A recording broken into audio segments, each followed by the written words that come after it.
Hello, it's Dale here. We've just had this shipment of tussah silk. We haven't had any undyed tussah silk for a long time. We had quite a lot of stock, and I thought about it, and I decided we would get some more in, and we'll be dyeing it. But in the meantime, I'm just playing with the plain, and the plain is for sale. It's on the website, and you can see how tussah silk is sort of wild silk as opposed to mulberry, but it's been bleached, so it takes dye really well. It's just so nice. So I'm going to make some silk paper with it, and I've just laid it down. I'm not one for great, worrying about the fibres being this, that, and the next thing as they work out. So I'm doing a little low like this. Is actually so soft and lovely, and you can work on doing a 2. We'll do a 3 one. Sometimes I've only do 2 layers. It just gives it a bit of strength. This is like if you're felting, you do the same thing from one to the other, and just sort of making sure that they line up that way. And then I'll go back again. But you can see how very soft they are. They would spin beautifully as well, of course.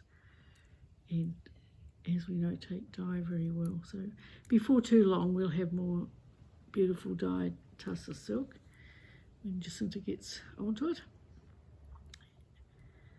But people have been asking me for so long for undyed, for natural.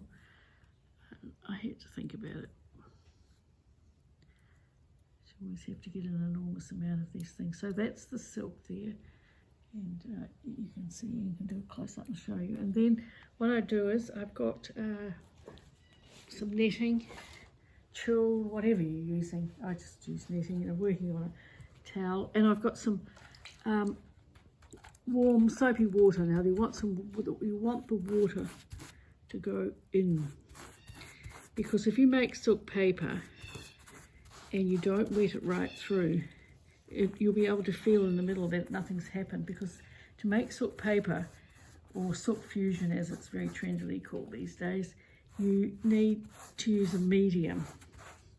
So I'll just wet it down both sides to get that liquid through.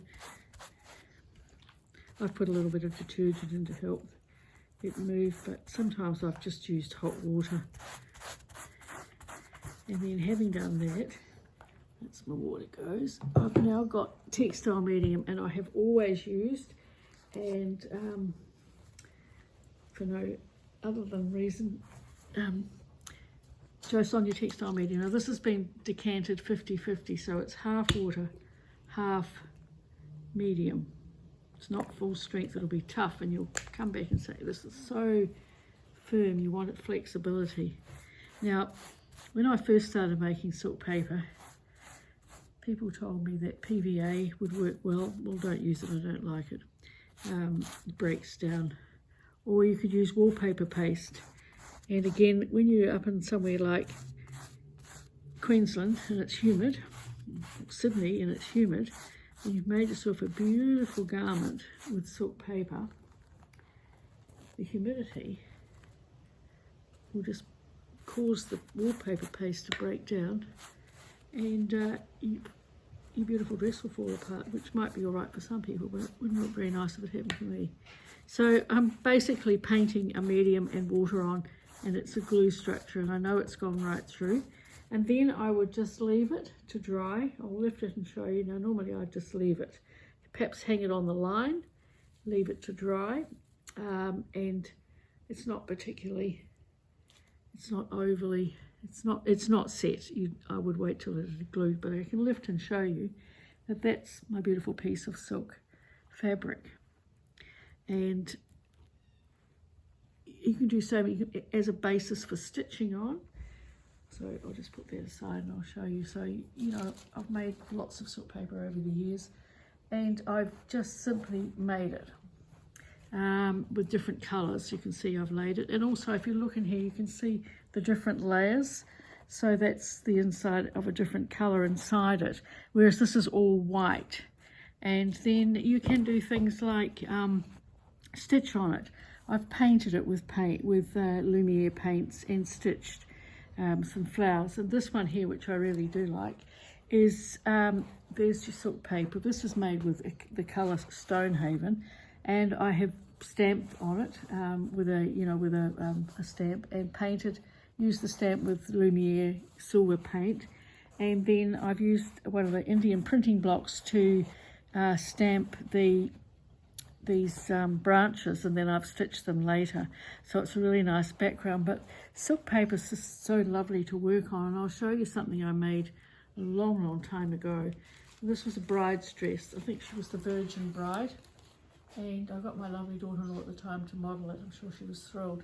And to make it, I made my silk paper, rolled them up, rolled each one up, and put it into a tulle inside, and wrapped wire and beads all around it and some threads. So that's the dress. I can show you probably better with the handbag. Now, this has been around for a long time and handled by 5 million people. So that's the bag. It's still pretty strong. It's closed at the bottom with the tulle, but you can see how it goes. So you make a tube with it. So you take one of these and roll it into a tube. It's just so lovely, silk, of course, in any form.